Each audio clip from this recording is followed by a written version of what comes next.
A couple things I like to say at the outset of any talk that I give on Common Core. First of all, we've got two versions of this talk. One is Catholic, one is for private schools, public schools, excuse me. If you're here much more concerned about public schools than you are Catholic schools, don't worry. Everything that's in the public school talk is in this, with just the extra stuff being the private schools and the Catholic schools. So if your main interest is not Catholic schooling, you're going to get all the same information you would have got if I did the public school talk, so be aware of that. Second thing I want to point out, and I mean this sincerely, this is not an anti-teacher talk. This is not an anti-principal talk. It's true that some teachers support Common Core and others don't. It's true that there are, even in your little neck of the woods here, right? You've got Germantown, who's out, and you've got Kewaskum, who hopefully will get out, but they're not inclined to do so yet. But none of these people, both the teachers and the principals and the superintendents, none of them brought Common Core to your state. They were given it, top down, came from the top, and they had to adapt to it. So I firmly believe that if we can get to a position where teachers and school board members and administrators, if people could speak out against it without fear of reprisal, you would see a huge avalanche of people coming out against it. I've got documents from various school districts, and this is my 66th talk in the state of Wisconsin in the last 10 months. I've been to 25 states in the union in 10 months. I've testified before 14 state legislatures on Common Core. I've talked to 26 bishops in those 25 states. And I've talked to over, do you need this? Can you hear me in the back? Better? Okay. So I've got to be careful because I'll be really loud for those people sitting in front of me now. So I've talked to over 60 priests besides those 26 bishops. And the one common theme I hear, I can't tell you, and even at the Wisconsin hearings where I testified before the state, we had dozens and dozens of teachers who either testified at the hearings who said, I could lose my job for this. And 10 times as many who've written and emailed us privately and said, I support you, but I can't speak out about this. The idea, I want to quash this, the idea that there's a level playing field. You keep hearing from the people who support it, our teachers love this. Yeah, well, for the vast majority of our teachers in Wisconsin, there is a price to pay for speaking out. We have one school district up in Appleton who flat out, I got the letter, told teachers, you will either be for Common Core or you will say nothing. In the Catholic and the private schools, one of the Catholic school districts up in Green Bay, did I lose you? Still on? One of the Green Bay Catholic school districts basically said, you will attend no Common Core, you will not attend any of these hearings. You will attend no Common Core sessions where Common Core is being called out. And we've got teachers already, 2 teachers, who question Common Core whose contracts were not renewed for next year. This is a serious business. But I want to suggest to you that if we can get to the point where Common Core, people are free to say what they think, particularly many of them, not all of our teachers. I wouldn't even necessarily say a huge majority of our teachers. But you'd be hearing from many, many, many more teachers than you're hearing from now.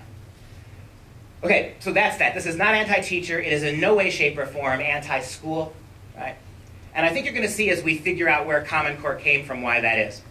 So, and I'd like to ask you, just because whenever the questions come in the middle of the talk, it's 10 o'clock before we're done. So please save your questions till the end. I won't go anywhere. I'll stay until everybody gets their questions answered. So as long as you want to stay, I'll stay. I promise you that. So we'll move forward now. All right. Common Core. I always like to start this talk with 2 quotes. Because I want to tell you at the outset that it is my firm belief that Common Core, if you ask me in one word, what Common Core's ultimate purpose is, I would say it's statism. Whatever educational value there may be in Common Core. And I suspect sooner or later there will be some. I mean, even No Child Left Behind, which preceded Common Core, and that every teacher, particularly every liberal teacher I ever met, hated. Every principal hated No Child Left Behind. It was a disaster. And I'm going to point out this too. I'll explain it. I'll show it to you as we move forward. But Common Core is not new. Much of Common Core was in No Child Left Behind. This is not a new idea. This has been going on for 30, 40 years. And it's coincidentally, American test scores, American student achievement really started to take a nosedive in comparison with many of the high-achieving nations of the world when the federal government got increasingly involved in regulating education. So this is not new.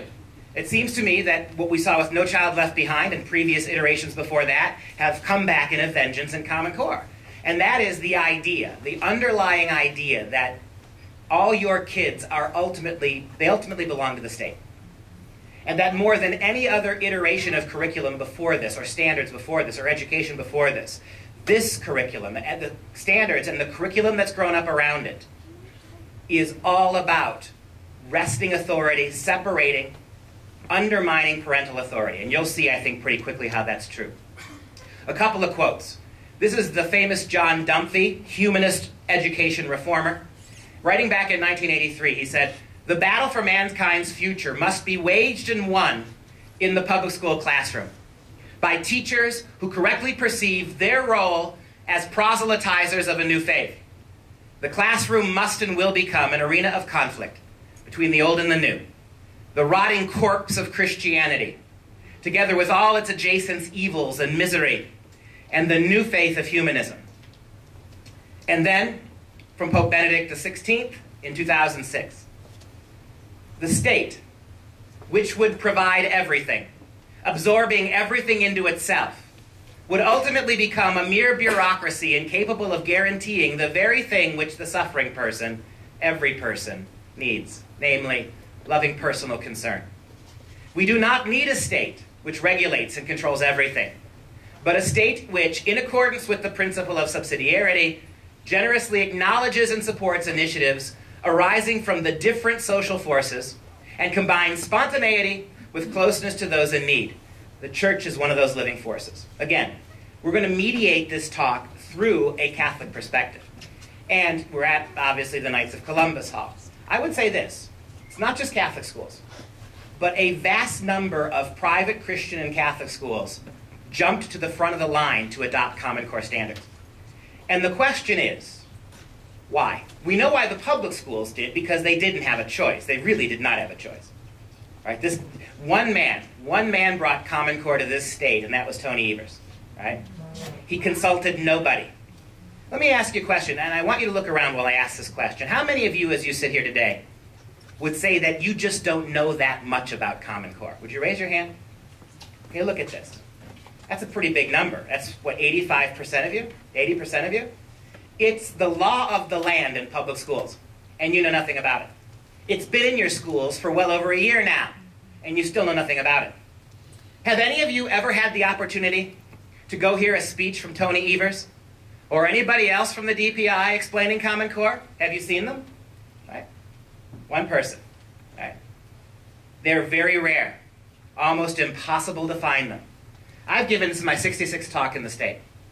We've been all over the state talking about it. We've begged, pleaded with them to come and talk to us. We'd even come and sit and listen, give a presentation. They won't do it. It is almost impossible to find anybody, whether the Catholic Church, the Catholic school supporters of Common Core, or anybody from the public schools who wants to publicly have these kind of meetings to defend it. Why is that? Why is it? If I'm wrong, and I very well may be, if I'm wrong, show me. I want to tell you, too, that every single slide you're going to see here today, you can get them free of charge.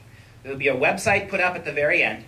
You can go to it for free. You're not going to be tracked or monitored or put on any email list. You can get every single slide. You can email them to other people. You can print them off. You can forward them. You should not listen to me. You don't know me from Adam. I'm going to give you my presentation. I'm going to back it up with facts. You research them yourself. Tell me I'm wrong. Tell me what's wrong. Because they certainly won't do it. That's something that we've seen going on in the schools for a long time. The idea that the school... How many of you remember Bill Ayers? Weather Underground terrorist, right? Who bombed the Pentagon. Never did spend any jail time, did he? He became what? He became a professor of education, didn't he? Just retired a year and a half ago. 35-year career as an education professor. And if you look at what Bill Ayers writes about education, he says exactly what Mr. Dumpty says. That the new place for communism is in the American classroom. And if you look at what he taught his kids, if you look at his pedagogy for the last 35 years, it is all about the incorporation of socialism in elementary and middle schools. He's now doing speaking tours all around the country, gathering six-figure salaries, giving talks to people, this unrepentant terrorist, right? Two competing worldview visions. I want to begin my talk with a short clip from Bishop Morlino, the Bishop of Madison, about what it is to be a teacher, certainly in the Catholic schools, all right? But I doubt that there are any among us, many among us anyway, who are not necessarily Catholic or Christian, who would find fault with what the bishop says about the teaching mission. So I want to show you this real quick, and I must tell you that Bishop Morlino was one of the, when I went and talked to Bishop Morlino, he's one of the 26 I talked to. When I went to Madison to talk to him, he said, Dr. Pesta, before you even start talking, let me give you 10 reasons why Common Core must not be in our schools. And so after he went through his list, I said, oh, nice to meet you, Bishop. I'm going home now. No, he said, I want to hear you talk. But he got it, right? I don't know if you're aware of this. In the last 4 months, 4 of the 5 Catholic bishops in Wisconsin have repudiated Common Core.